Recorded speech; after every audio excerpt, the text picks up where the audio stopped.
From the Middle is proud to be a founding member of Odd Pods Media.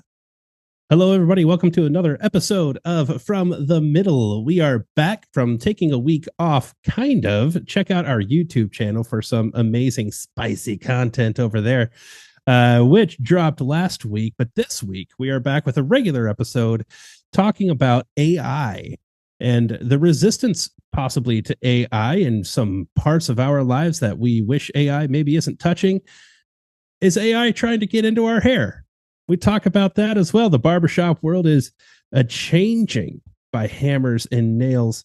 And then after the break, we talk a lot about what we're watching, which includes hockey, and then a whole bunch of other things that we talk about. We do talk about what our preferences are. What do we look for when we're trying to find that perfect new show? What's the sweet spot? What tells us that a show is good or not good? And yeah, this is a good one, guys. We hope you enjoy it. We love you.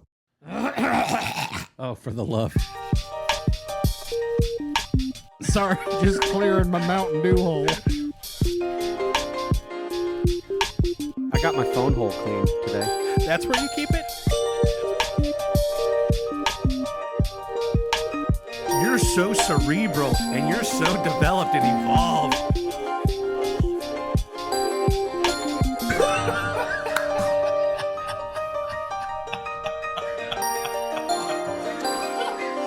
From the Middle after dark over here. Okay, so I know it's a hacky premise to talk about like automated customer service bots and stuff. But as they are getting increasingly better at making the voice sound more authentic, I have found it interesting that they're now adding in the like ticky, ticky, ticky of the keyboard to make it sound as though the bot is like looking things up. Yeah. I don't need your ticky, ticky tembo. That's one of my least favorite sounds in the background anyway, to make it sound like I'm getting real customer service. Have you guys noticed this trend? Am I the only one? I don't remember the last time I actually called customer service for anything. So I don't know, unfortunately. Well, now you know. It's a thing that's happening. It'll go, "Hi, I'm Gretchen. Thank you for calling. What is your question?" And then you say like what service you need. And then it goes, "Do I understand correctly that you're looking for customer service?" Yes. 1 second. Oh, I have heard those. It sounds too clinky clunky. It sounds a little Yeah. Yeah, I know what you're talking about. I have heard it, and I think I have my reaction is a very quick ugh. And then I move on. I mean, I move on past it pretty quickly, but I do know that there's a little bit of annoyance. I see you're calling from a phone number ending in 1662. Is this a good number to call you back at? Should we get disconnected? Yes. Excellent. What can I help you with next? Customer service, representative, human being. Excellent. That brings up story time. Well, let me ask, was that I don't want to cut it. Was that the end of that particular story? That is the end of that particular story. But before we get into it, let me just say, if you're just joining us for this week's episode, we did skip a week last week and not record a typical episode. What we did instead, however, was post the full edited video of our Hot Ones challenge on our YouTube channel. So if you haven't already and didn't know that we did the Hot Ones challenge, we did that. Sorry to skip a week. I was traveling for work. We had illness on the U.S. side of things here with the other co-hosts. And so we just went ahead and recorded that episode or posted that episode rather as our Hot Ones challenge. Do go check that out. The video turned out really well. Super proud of it. It's getting a lot of views on YouTube and we're stoked. Okay, over to you for story time. Yeah, Dylan, I thought you and I were on the same accord that like we're not the kind of people that call customer service. Yeah. Why complain? Yeah. But you did the brave thing. So tell us about it. Which brave thing did I do? Called customer service. I missed the segue. I'm so sorry. What are you? Is this back to my story? Is that where we Back are? to Yes, story this time. is. Back You to said story you had a time. thing to say, and we're throwing Well, it back to you. related. It was related to your story. So I didn't want to jump too quickly away, Kory, from what you were saying, but this feels related. So maybe, I don't know, 10, 15 years ago. Oh, Probably. Yeah, yeah. So, yeah, 10, 15 years ago, I'm at a Kroger. I have too much stuff to go through the self checkout line. So I'm in the normal grocery line. And I see a group of people. These are probably all 20, 30 somethings, all hanging around with nothing in their hands except for one guy who's got two or three items in line in front of me for a normal human checkout person. And the friends are like, dude, the self checkout's right here. Let's just go. And I hear them kind of squabbling for a minute, maybe 30 seconds to a minute. And eventually he just says loudly enough, no, I'm not going to go. I don't want to go do that thing. I don't want to do the self checkout, self scan thing. I just want to talk to a human and have a normal interaction, and then we can go. And he was very adamant that he wasn't going to speed up the group's time by going to self checkout because he's still waiting to do the thing.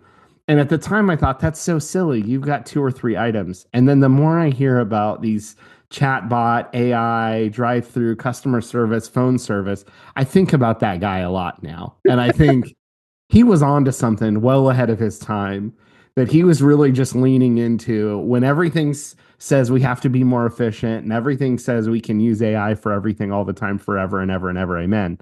There was this guy that long ago going, no, I just want to have a normal interaction with a normal person to do a normal thing, and then we'll go, even though it could have saved him time.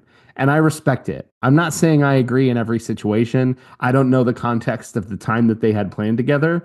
Sometimes it is just nice to do the quick thing and deal with the quick, fine, I'll punch in my social security number and the bank automated thing can just tell me my balance or whatever. But I do think about that, like, sometimes I just want to do the normal thing with a normal person and then I'll go back about my day. So I see you, Kroger guy, 15 years ago, and I recognize you were ahead of your time, and I appreciate that. yeah, I think I'm with that. I think the chatbot AI thing is good for like 80% of boilerplate interactions that generally go in the same way. It's when you have those weird, unique situations that you want there's the trust factor of having the human interact. Somebody on the other side, my flow chart decision tree thing doesn't work when I have a unique one-off situation. And in those moments, I want to talk to a human being. And I will gladly sacrifice additional time to feel like my unique situation is being understood, processed, and worked through with another human being.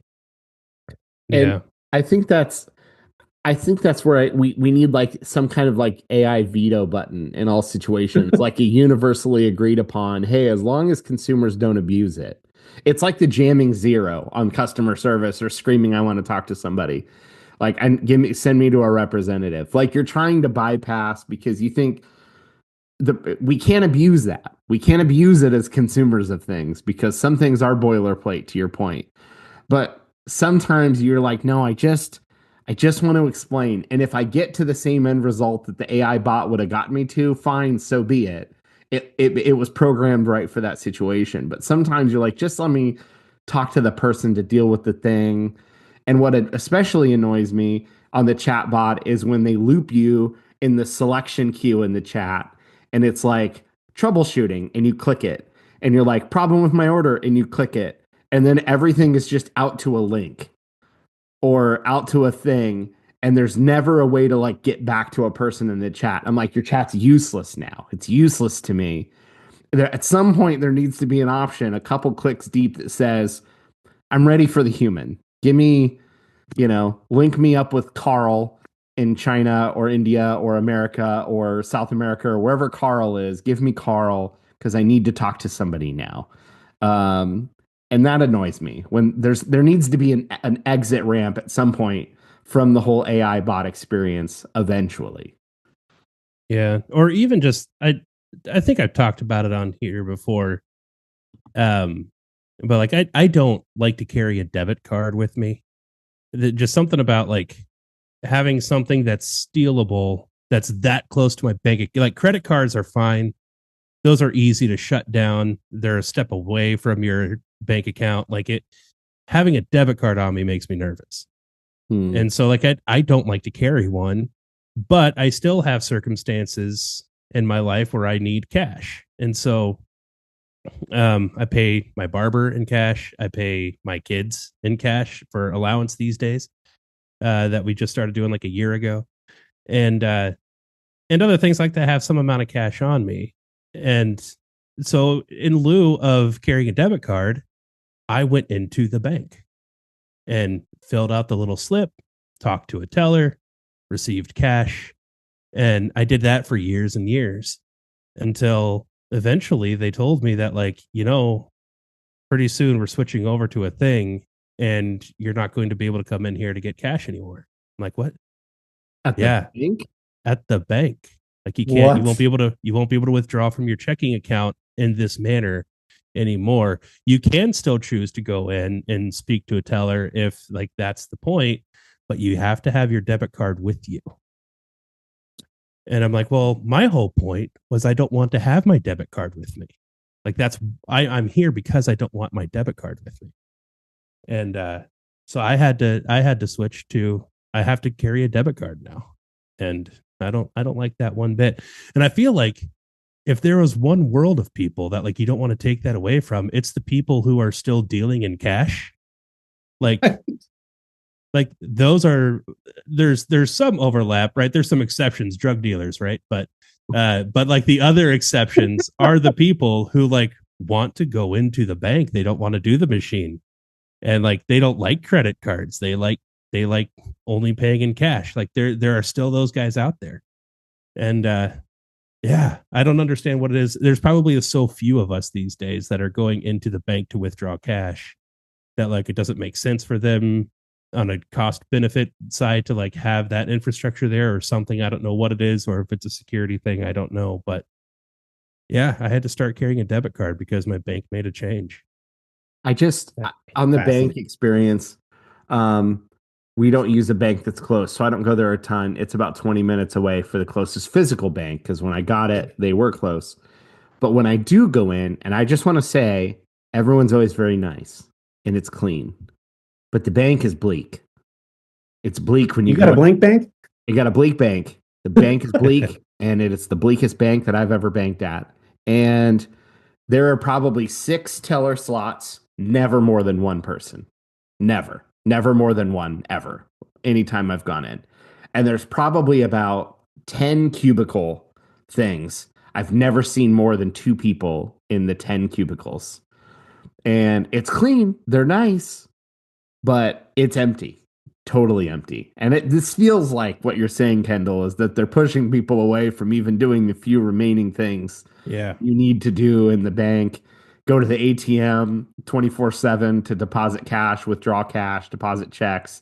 I can scan a check on my phone and upload it to my bank account. I transfer money through my bank app or through other. It feels like it's like the writing's on the wall.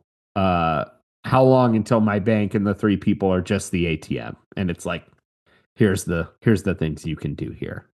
If you need a person, go to our website and talk to a bot. That's exactly. That's going to be your option. It's so interesting. I was in an Uber in London on my way back from central London to Heathrow. It's about an hour commute. And the Uber driver and I were talking about how there are phases of how Uber has sort of like taken over the traditional taxi market. And it started with Uber, and then they're like, okay, Ubers that are all electric vehicles. And then, the working assumption is that Uber drivers are going to be replaced with like robot taxis, and that the Uber drivers are basically just building the infrastructure. They're just all of the data that they're collecting from all of these drivers is the thing building the circuitry and figuring it all out to build the algorithms to basically fuel the taxi bots or whatever. It's the same premise of like every time you do security on a website and you have to do that grid where it's like check all the boxes that have a bicycle or a bus. You're basically training the AI models to like recognize what buses and bicycles look like. Mhm. Anyway, so we were talking about, does that ultimately create a desire for the old school? Like, will there always be holdouts that are always like, I want to go into a bank and I want to have paper money that smells like paper money, and I want to go and do things the old school way. This same conversation happened when digital art came out and you could do art with Photoshop, and people were like, all the traditional art's going to go away. We've had this conversation before. And some people like to buy art where you can see the pencil sketches underneath the painting because it still feels authentic. And then there's like phases of this, right? And it's cyclical. Does it ultimately come back? Kendall still wants a newspaper. And like, it's interesting conversation. So I had an experience at a barbershop that feels like one of those phases in the middle. And I'll explain. So there's a new place that just popped up in Westerville called Hammer and Nails Grooming. Have you guys heard of Hammer and Nails? No. Okay. So I'm gonna, Sounds like the if you're kind of place you'd following go, along- though. Yeah. if you're following along on the YouTubes, I'm gonna share my screen. This place is crazy, you guys. I've never seen anything quite like this. Okay, so can you see? Yes. Okay. Okay, let me pull up. This is the back room at Hammer and Nails. It's a men's grooming place.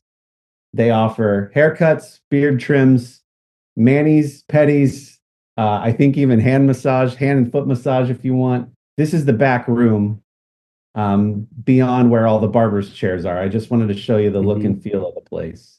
Looks like a kind of place that has a lot of Buffalo Trace and IPAs on hand for you. Yeah.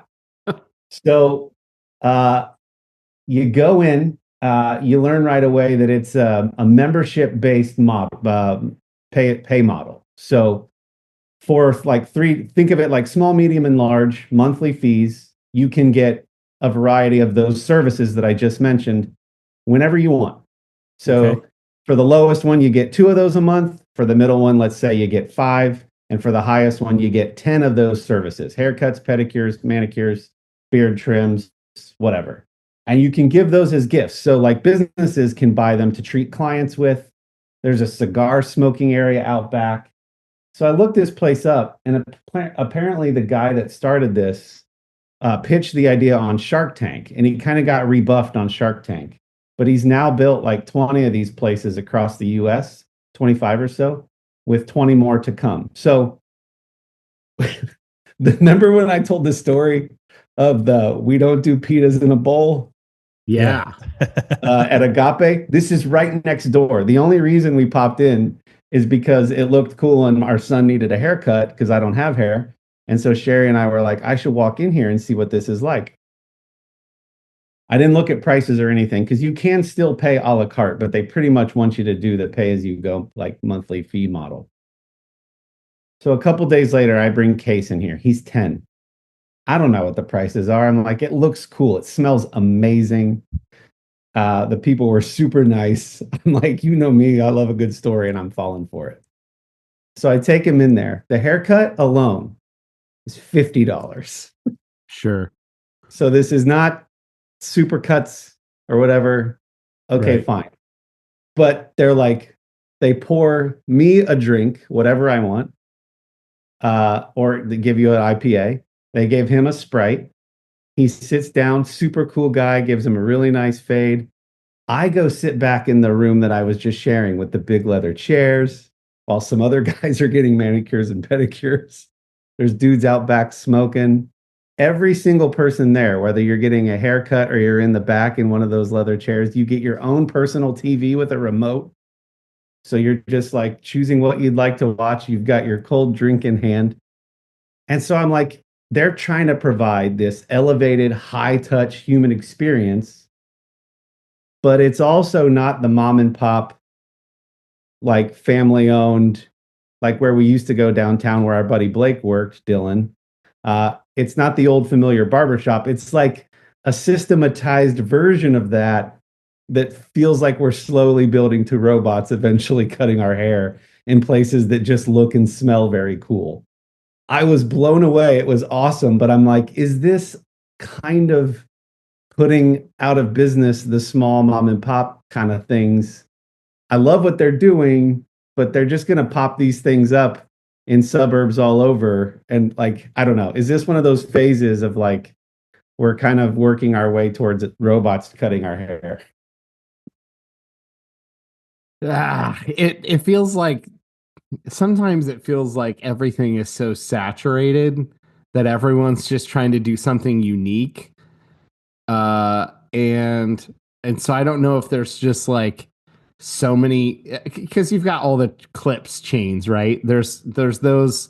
If you're a town of a decent size, you've got 2+ of them, right, around the corner that you can go to at any given time. And so if that's the cheap option, there's always the cheap or cheaper option. And the mom and pops is somewhere in the middle. I understand people are trying to go for like the nicer experience. I just sometimes I wonder how niche everything can go. Like how specialized can everyone be at everything? You're either cheap or you're trying to specialize. And I don't know that those are the only two options, but it feels like they're going for the high end. So it's cool. I mean, if they can make it work, more power to them.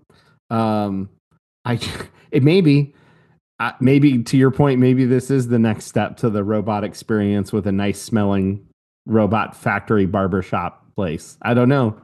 I don't even know how to I don't even know how to react. Here's where they got me. As I'm walking out, she goes, you're going to pay $50 for your son's haircut.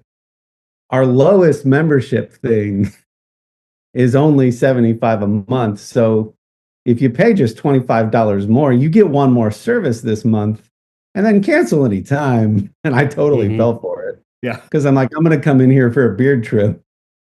Case had a blast. Like, by the way, he's never been like treated like that level of service.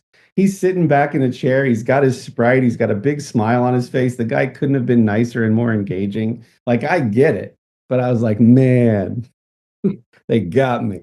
Yeah. Subscriptions are where it's at, man. Subscriptions are where it's at. Yeah. I feel like, have you ever had your hair cut at a Roosters?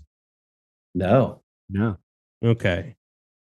Roosters, I feel like is not Hammer and Nails, but I think that like Hammer Nails is doing what my first experience of like a modern hip kind of barber shop has been Roosters. It was the first place that I went into that like had a liquor license, right? And like everybody got like the hot steamy towel treatment and and everything like that, and it was like a wood paneling kind of place instead of like here's all the antique barber equipment hanging on the walls kind of place, right?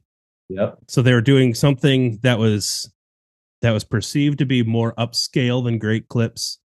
It was a different feel and mood than either the place downtown that has like the cool graffiti and black walls downtown versus like the old small town barbershop owned by an old guy who's been there forever and guys just stop in and chat. Like it wasn't that, it was the different vibe but upscale. It's just that I feel like Hammer Nails is doing it even more, and I feel like Hammer Nails is doing is they're trying to be a part of a culture shift. They're trying to get guys into some kind of manly pampering thing, which isn't prevalent right now. Right now, most guys our age, they just want to get a haircut and get out, and they want to do it whenever they want to do it. And I feel like they're trying to change that. They're trying to create a market. If that makes sense. And so I think it will take a social shift for them to take off and change culture, but maybe they'll do it. Interesting. Yeah. It's not for me, probably, but maybe they'll do it. I forget what they sell candles in there as well that are nowhere near as good as the ones that we get from Artiest Man. But it was something like masculine. Oh, what the name of the candle was like masculine decadence or like masculine pampering or basically what you just said. It's like, I want it to be okay that I like nice things and I'm manly. Yeah. It's not quite the level of fancy of like Frasier and Niles. That already exists. Oh, right. This is trying to be a little more buffalo check, rustic work boots. Yeah, a little like rural hipstery. And it's a different segment. I wasn't criticizing your shirt, Kory. Kory took his shirt off if you're not watching YouTube. His buffalo check shirt. Yeah. It's certainly trying to appeal to like, to your point, Kendall, some kind It's this thing. It's this guy. It's like, yeah. It's the old fisticuffs boxer, black and white photo. It's definitely trying to create something. So it'll be interesting to see if you keep going back and actually using the services, or in 12 months, are you still paying for the subscription and you've gone 4 times? Like that's the question. Yeah. I like the idea though of having a place where everybody knows your name kind of vibe. So if you keep coming back, and while I was back there waiting on case, this girl who was giving somebody else a pedicure, she goes, "How do your feet look, sweetie?" And I go, "Oh, terrible. You don't want to." She gives me a card for a free thing if I want to come back. She's like, "I want to see you here next week." And I was like, no, I'm good. And I thought it was nice. I just love the vibe and the atmosphere, and I'm like, no, I'm falling for it. Like I feel it working on me, and I don't like this, but I saw how much fun my son was having.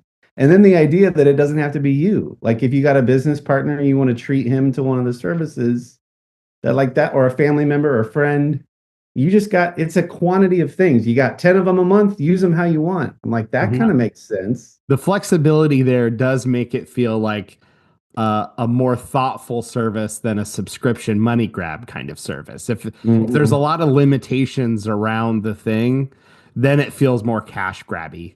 If it's like, no, we don't, hey, if you're willing to pay the thing, however you want to use them, it's up to you. That feels more service oriented and less we want your cash forever.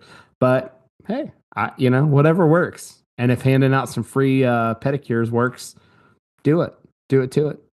And I think there's like 4 around Columbus now, so they're popping up, man. Anyway, I thought it was interesting. I thought it was a unique business model. I want to learn more about this guy's appearance on Shark Tank and what they didn't like about it, but it seems to be working in spite of that. But I just thought it was interesting and a bit tangential to the whole like automated getting out of the mom and pop single experience and into the more like we're building a system. We're not just doing a thing. It's definitely happening more and more. That's awesome. Speaking of our friends at Artius Man and things happening more and more, go check out Artius Man. Use promo code The Middle. You'll save 25% off your first order, which is great for them, great for us, great for you. And we're going to hear some more of our friends in Odd Pods Media right after this break. Hey, this is Grab and Brisket Podcast. Join us every Monday where we talk about the latest trends in barbecue, interviews with world top pitmasters, celebrity cooks. Ooh, like Wee Man from Jackass. And musicians. Like Rich O'Toole? So check us out. We do beer reviews, barbecue fails. So many fires. Dude, a lot of people just burn their houses down for no reason. We also talk about cocaine hippos versus meth gators. Learn how to make some tailgate gravy. Altercations with Texas Rangers. People throwing Reese's peanut butter cups. Yeah, so check out grabthebrisket.com for podcast info, viral social media posts, and so much more. And we're back. All right, guys. So for all of our vast listeners who are with me and paying close attention to the world of hockey, if you don't know, all-star games in most sports tend to suck.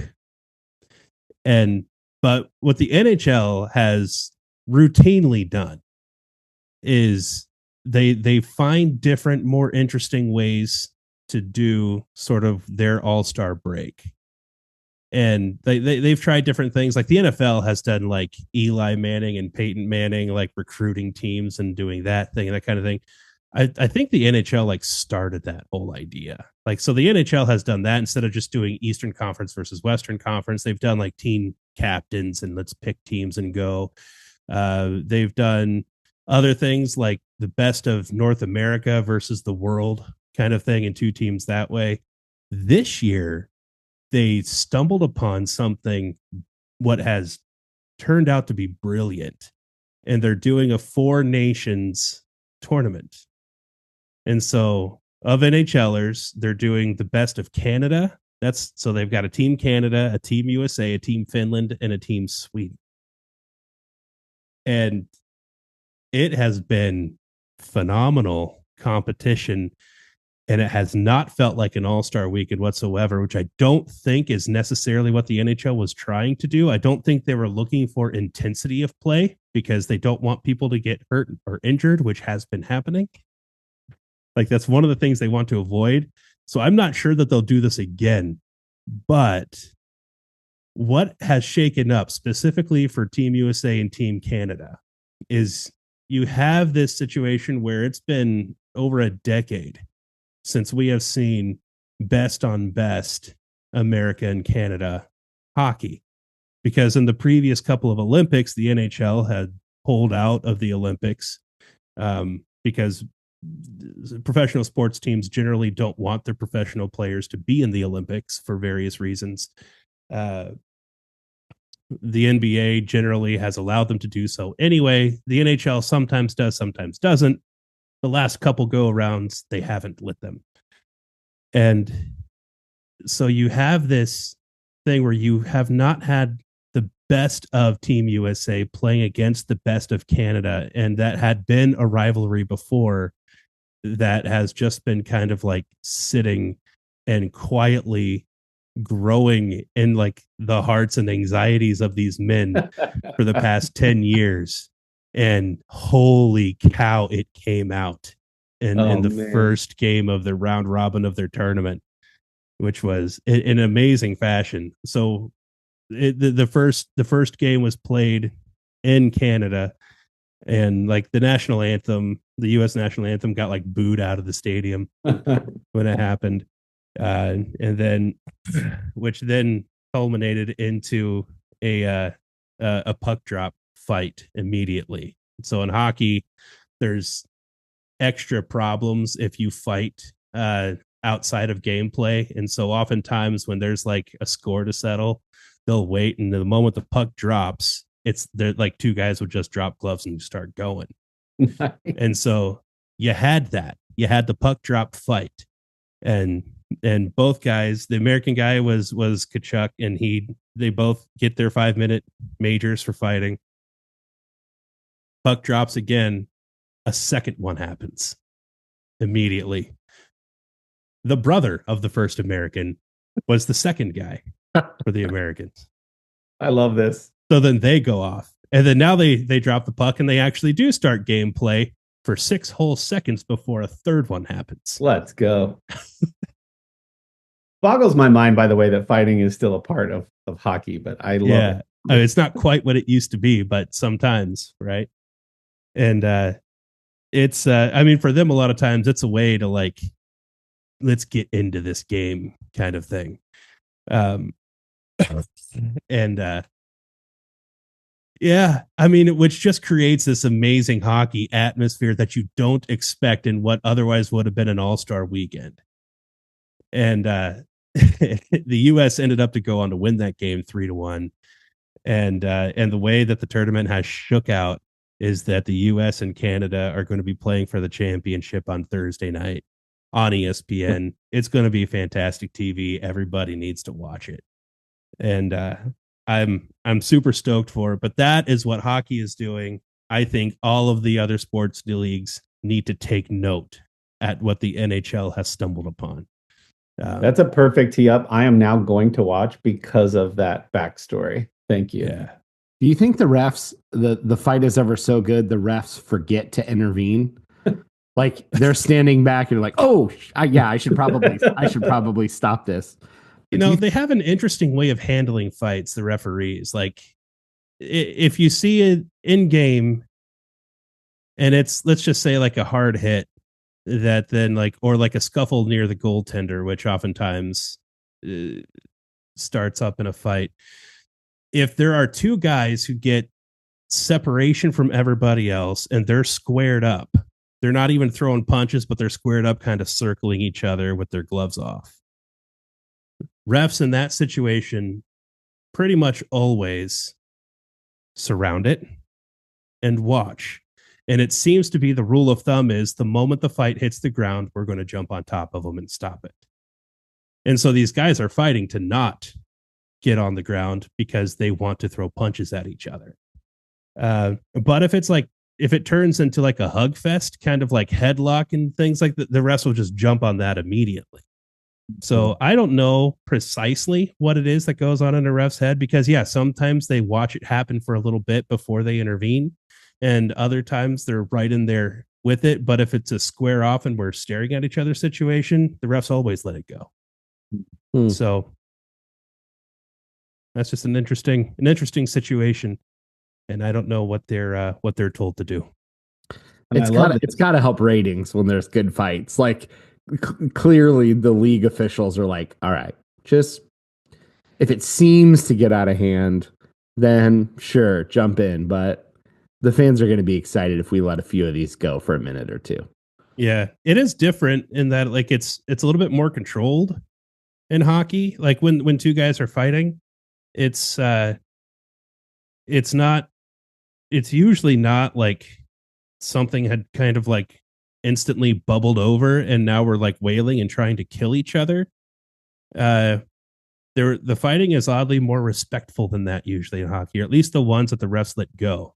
It's like there's a gamesmanship about it that doesn't like if a fight breaks out in the NFL, like you end up with people swinging helmets at each other and you have this brawl that's going on. Same thing in baseball. But in hockey, it's a little bit different. It's like two guys square up, everybody else backs off. And it's kind of like more gentlemanly in that way. It's weird. So we need some dueling pistols in hockey, is what you're saying. Absolutely. Yeah, just fire away and see who was the last man standing. I mean, just given the fact that like they have a weapon in their hand and they both drop it so that they can fight.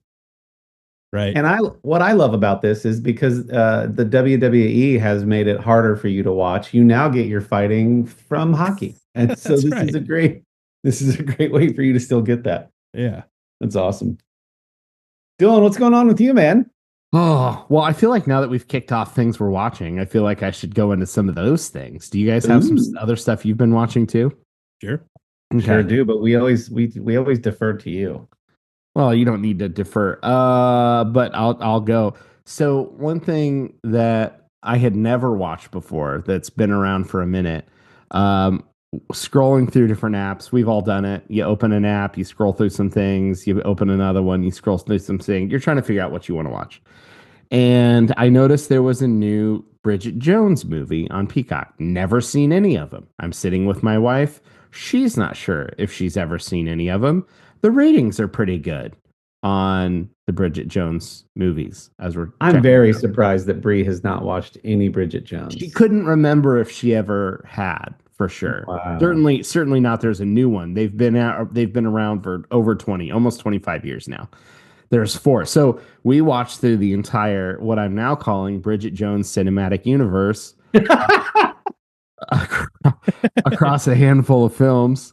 And characters just weaving in and out of those things like Anthony Mackie and Mark Ruffalo. You know what I mean? Just different characters in and out. And so we watched all 4, including the newest, Bridget Jones. And all good. Not for the children. They're definitely for adults only. I mean, a lot of that stuff is on HBO Max. So like you got to kind of know that going in. But pretty good. It feels like similar to the style of kind of like dark humor a little bit, like maybe Love Actually might be a decent, anyways, so pretty funny. Killer soundtrack. The music that they assembled for those. I immediately went on Spotify to look for a playlist that had all the movies in one place. So pretty good. It was interesting how much. So the first one would have come out very early 2000s, 2001, somewhere in there. And the jokes, apparently the premise is Renee Zellweger is supposed to be chunky, which feels bizarre, but kind of on brand. If you think back to where culturally people were in like the late 90s and 2000s, I guess it makes sense. Although it seems weird because she's not. But even how they interact, some of the jokes being sexism. I'm not making this like I'm talking about it from a sexist. The point of the movie, there's sexist elements to it. That's the point of the thing. I'm not calling it out. How much the language has changed, and sometimes we'll refer to this kind of stuff like, could The Office be made today? Could the whatever? It's interesting to see the evolution of a movie that started that long ago with the themes and jokes that it has to how it has to translate to today. Not has to in the sense that I don't think they could have done the same type of humor, but in the sense that they're trying to make it feel kind of modern, even in how the jokes that are being made and whatever. Just, it was interesting to watch that in such a short amount of time and see how much had changed in the world in the 25 years that those had been made. And then some of the guest appearances and other people that showed up. So pretty good. If you've never seen them before, go check out the Bridget Jones cinematic universe. You can catch those between HBO Max and Peacock. You've never shied away from your love of rom-coms, which I admire about you, and you love British humor and British stuff. So I'm very surprised it's your first viewing of the BJCU.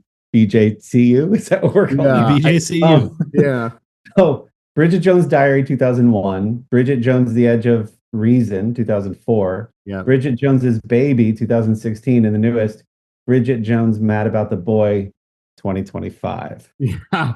There you go. So, yeah, I don't know why. Sometimes there's just things that were kind of cultural. I'm not going to say it was a cultural milestone, but it was a pretty big movie. And it's just one of those things I just miss. Like, I never watched Breaking Bad. I never watched Mad Men. I never watched, a handful of other shows that were The Wire on HBO. So there's a handful of these shows that were really popular Sopranos. I never watched that one. But yeah, I don't have a problem with a good romantic movie. Speaking of which, also on HBO Max, We Live in Time with Andrew Garfield, and she's in Black Widow, and she's really popular right now. Florence Pugh. Lily loves. Pugh, yeah. That one was another. I would call that a romantic drama. It's not really a comedy. That one was good. Both very good actors. It's got definitely some sad. It's definitely not for children. It's on HBO Max. So there was another one for you. Let's see what else. If you want a silly one, You're Cordially Invited on Amazon Prime. Will Ferrell and Reese Witherspoon. That's a comedy. You can go check that out. It was pretty good. I'm trying to think. There's been a lot of stuff. I've had a few days off of work, and I'm trying to watch anything that I can. We finally watched. Kory and I went to see Sebastian Maniscalco live. We saw his stand-up in Columbus and had some great openers. We had been meaning to watch the second season of his show Bookie on HBO Max. So that prompted us to watch the second season of Bookie, which was very good. I got to look up this one because I kind of forget. Wait, by the way, we have to pause. We never talked about our night out to see Sebastian Maniscalco. And No I think kidding. we mentioned him in over half of our episodes. Yeah. My wife surprised me with tickets. She was sort of in cahoots with Dylan to try to work it out for like a guy's night. We ended up deciding it would be more fun to do like double dates. And like, even though we had different seats, we did dinner beforehand and then still rode to the show together. It was at the Schottenstein Center. And it was great. Pete opened, and then the feature, Pete was the feature. The opener was a guy named Dylan. Paul McGann. And then Sebastian did like an hour and a half. Fun little factoid. And he talked about this at the end of his material. Sebastian has a little bit of a history with the Ohio State University and the Buckeyes. So he had shown up on campus once before, I think when he was touring through Columbus. He made a joke that he wore a light blue shirt for his campus tour, and nobody let him live it down. We ended up losing that game that weekend that he was there. He then was on College Game Day during the game 2 years ago. I think so, yeah. He picked Ohio State on College Game Day. Michigan won that game. And so he was beginning to think he was bad luck for the Buckeyes. So as a way to like right the ship and reset everything, at the end of his show, he brings out Ryan Day, who grabs the mic and does a couple OHs from the middle of the Schottenstein Center, which was awesome. Standing ovation for Coach Day. They had a big hug, and it was a wonderful moment. I captured it on video. But it was a really good show. Fun to see him. And Pete. Pete being the feature was really great. So yeah, a nice little night out on the town. It was. Yeah. Did you notice the little TV areas out in the Schottenstein Arena? You walk out to the concourse, the little TV areas. Did you see those? Did you see what they had set up? No. They had EA College Football 25 set up with controllers and game consoles so you can sit and play college football while you're at the arena. All turned on, ready to go. You could just walk up and grab some controllers. So, yeah, it was a fun show. It was cool to see Pete and Sebastian both in the same night. Paul McGann, or I think that's his name, was really good as well. We had seen Sebastian several years ago, Brie and I, and he opened up for Sebastian then. So it was good to kind of see him again in some of his bits. So really great show. Nice dinner out, great show. And we found out we're both going to this the same concert this summer for Ben Rector just by chance in the same city on the same night. So as we were chit-chatting about what we were about to see, we were talking about other things we were about to see in the coming months. So Kendall's over there thinking, you guys don't have to lie. You're brothers. You're allowed to go to stuff together. You don't have to pretend like you just happened to buy tickets for the same events. No kidding. Yeah, dudes. Yeah, I totally was totally not well, never mind. Anyway, so we had a great time.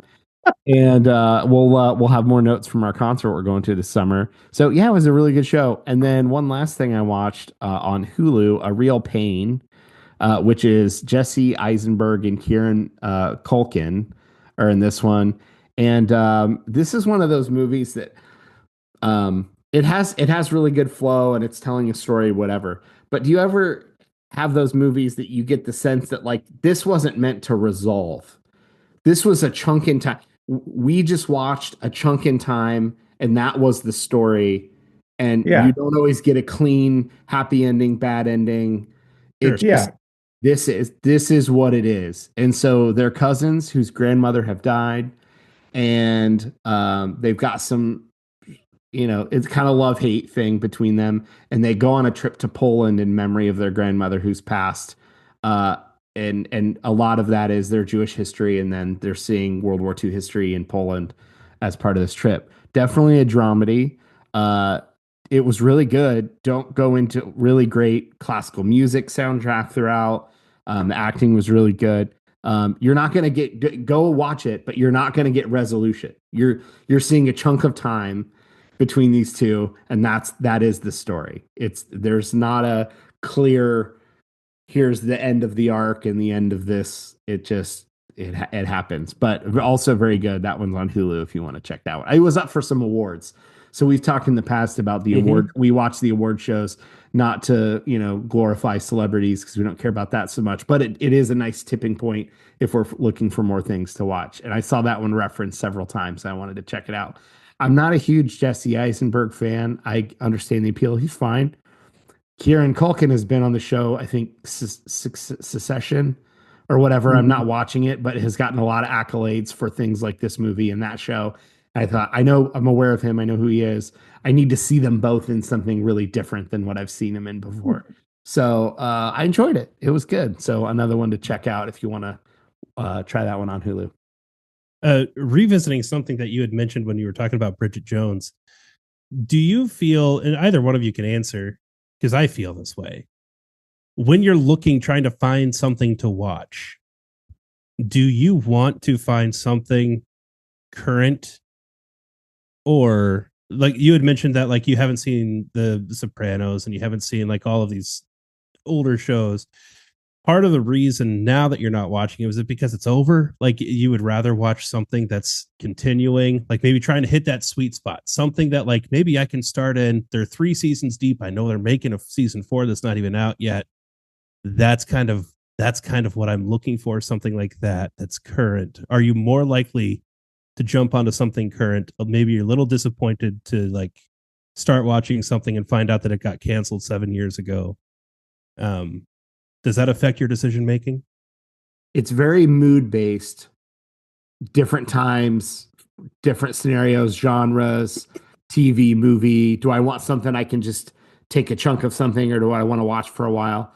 But if I have a leaning towards the main part of your question, I'm more hesitant to start something that's still going and could get canceled prematurely than I am concerned about watch something that's no longer in the culture conversation. So Yeah. I'm way more likely to watch something that's good, that's over, if it's resolved.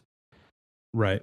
Not way more. I'm slightly more likely to do that than the hot thing that's gonna probably get canceled by Netflix or whoever. Because I'm Okay. tired of getting burned by shows. So if I really, but the only hesitation with something that's really good that I've just never watched is when I know that it's long, it just becomes like, do I want to spend the next 3 months watching Breaking Bad? And like when I have free time, go and watch, because I know it's going to be how 7 seasons or however many 45 minutes an episode. It's just going to take a while. So am I in the mood to start something that I know will take a while versus Yeah. like I'm going to go just look for a movie one off like A Real Pain and say, cool, this is an hour and a half. I can do that, watch it, done, move on to the next show. Yeah. Because that occurred to me when, so I took Kory's advice. And I downloaded a week ago a Chat GPT for the first time. Right. So this is my first whatever that word is. Foray. My first go round. With having Chat GPT do something for me. And I was like, what should I do with this thing? And I thought, I'm going to tell it the movies and shows that I like and my wife like, and I'm going to get it to tell me what to watch. And so like I started that process, and then I asked it, like, can you tell me where to find these things? And then I realized like I can probably just ask it whatever I want. I'm like, I have Amazon Prime, so let's stick to Amazon Prime. And it was able to do that for me. And then like I wasn't sure about it. And the thing that I kept asking myself was like, I don't know if any of these are current. And it occurred to me at that point in time, my sweet spot, like that's a little thing that I look for. I look for something that's been around for about 2 or 3 seasons, so I can spend some time and catch up. But I want it to be current enough to know that they're still coming out with new stuff. And so for whatever reason, for me, I'm drawn by that. So that I asked it those questions. I want something that's been around for a couple of years and that hasn't been canceled yet. And Reacher is what we ended up with. So we've watched Reacher, which obviously the series, not the films, which is apparently the same stories, same guy. They have nothing to do with each other than that. But we watched the first season together and enjoyed it. We began the second season last night, and it's fun. I love the main character. From what I'm told and what I've read, that if you are into the books, that you will appreciate the TV series more than the Tom Cruise film series, just because the main character is like, he's supposed to be this big bulking behemoth of a man kind of thing, which he is but Tom Cruise is not that. So apparently they're getting characters a little bit more spot on, which is, I think I like, because I love the main character. He's a cool guy. He's a vagabond kind of fellow who is just very transient, doesn't have a home, famously travels with just a toothbrush in his pocket. And I like the guy. That's awesome. I love that. I love that you're adding parameters too, and you can like continue to give it parameters. Like, yeah, you recommended this one. Don't give me any more recommendations like this show.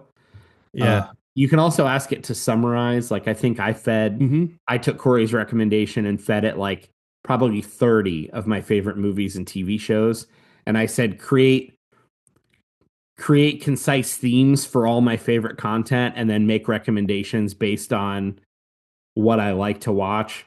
And then I said, give me 50 old and new shows that meet these parameters. And then I just started deleting out stuff I had seen before, but didn't include already, to narrow the list down. Yeah. Well, and to that, like, we're all playing with all this stuff, right? Like, we're in like definitely high experimentation phase. And the thing I just learned from my daughters was that like it continues the conversation. So some search engines and things like that in the past treat every engagement as a brand new search or a conversation. If you don't close out the chat GPT conversation, it takes all your previous inputs into account. So a month and a half later, you could go back and go, we loved Jack Reacher. We give it a 7 out of 10. Now give us something that's set in old timey Europe or whatever. And it'll like continue the dialogue unless you start a new conversation, which is kind of fun. Yeah. One of the things I miss from appointment television is water cooler conversation. Like I so miss that as a social butterfly and somebody who likes people and talking with people. I miss going, hey, are you watching? So Kendall, to your question, I typically also don't want to get burned and try to find something that people have been talking about for a couple seasons. But a new one that Sherry and I stumbled upon, and this is only because of her crush on Sterling K. Brown, Randall from This Is Us, is a show called Paradise. And I try really hard not to be the guy that's like, oh my gosh, you guys. But I won't shut up about Paradise because I watched the pilot and 95% of the way through, 45 minutes out of 48 minutes of the way through, thought I was watching one thing. And in the last 2 minutes, everything I thought I had been watching, it's not a twist per se, but it just, I haven't been blown away like that by a pilot in a long time. And I'm so excited about Paradise that I hopped online and was like, who else is watching this show? Wow. And the people who know. And this would fall outside of my preference to find something that's proven itself a little bit because it's brand new. I mean, there's only 6 episodes. But you guys listening, just watch the pilot of Paradise on Hulu. If you hate it, don't watch anymore. But my guess is that you're going to be as blown away as I was. It's so good. Sterling K. Brown, James Marsden, other great cast members. Wow. I haven't seen anything this good in a really long time. And I'm like, it's one of those, I'm ready for the next episode to drop because I can't wait to stream it. Beautiful. And find out what's happening. So I'm all about that right now. I had a few flights. So just a quick thing. Oh, I'm also in a Saturday night live thing because the 50th episode just hit and first of all, they did a concert. So they brought back a lot of musical guests from previous years and they did a big fancy, everybody dressed up and did a big concert. Then they did a red carpet event and they did a big special episode bringing back a lot of former hosts and cast members. On Peacock, they're also doing a 4-part docuseries. The first episode is called 5 Minutes because if you know anything about SNL auditions, they're 5 minutes. They get 5 minutes to do whatever they want, characters, stand up, whatever, to audition for the show. The second episode is called More Cowbell, and the entire hour-long documentary episode is about that sketch that remains the most popular sketch in SNL history with Christopher Walken and Will Ferrell. They talk all about how that sketch came to be. The third episode is a day in the life of writers, the behind-the-scenes creators of a lot of these sketches and most of the material. And then I can't remember what the fourth. So I'm doing all this SNL stuff, ramping up to watch because I missed the concert live and I missed the big 50th special anniversary episode live. So I'm doing this documentary to sort of like ramp up.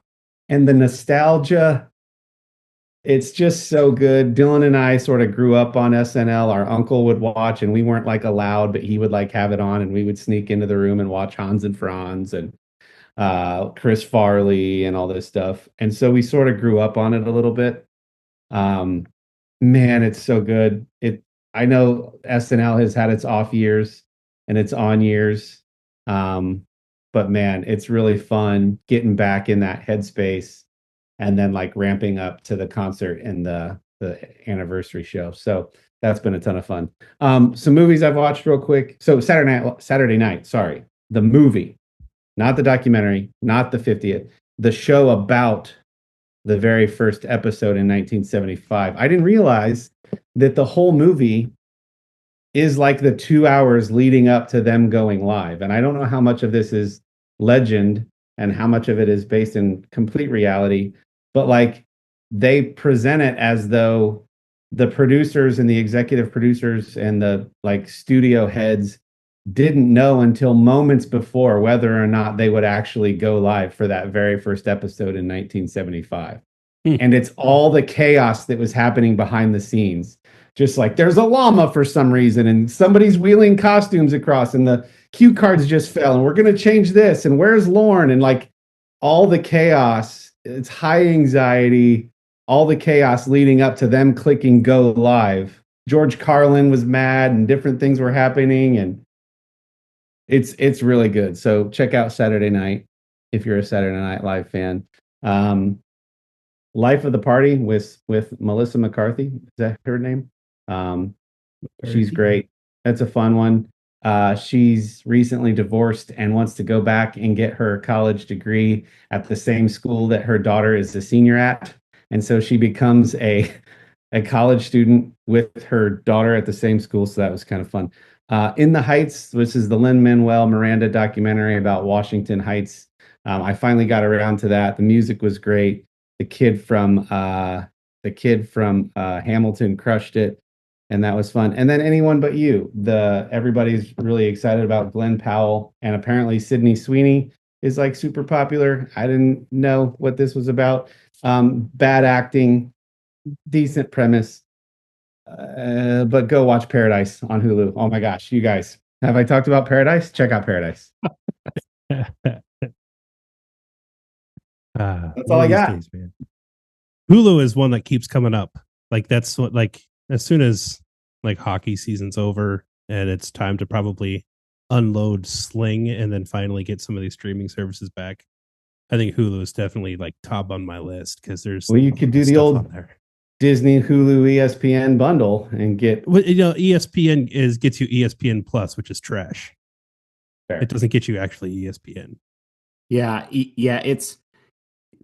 I did the math initially, and because I have that bundle, the Disney Plus, no ads, Hulu with ads, ESPN Plus bundle doesn't exist exactly anymore, but it was something like at the time, I think the ESPN Plus was like $1.07 a month as part of that bundle or something. So I'm like, there's like Premier League soccer and there's hockey games on it, but you're right. 30 for 30. There's hockey now. And if I would have known that they were going to be doing that with hockey, then I would probably have kept it. But yeah, there's also some college football games when that season comes around that are on ESPN Plus.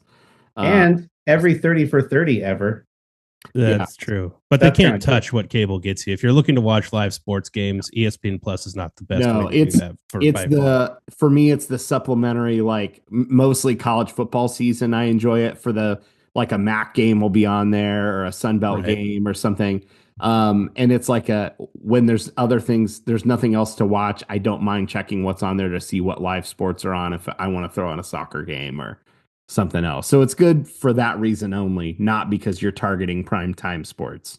Right. But yeah, Hulu's not on that note.